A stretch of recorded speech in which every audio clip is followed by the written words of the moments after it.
A palavra de Deus diz: a alegria que eu te darei ninguém poderá tirar. João 16:22. Há momentos em que a vida nos desafia e as dificuldades parecem querer roubar nossa paz.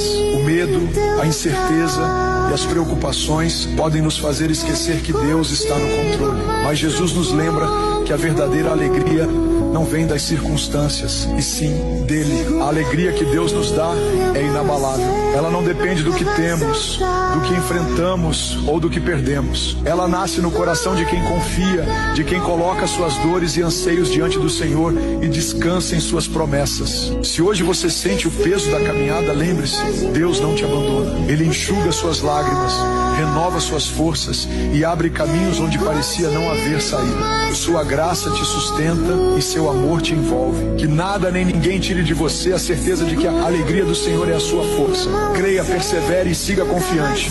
O melhor de Deus ainda está por vir.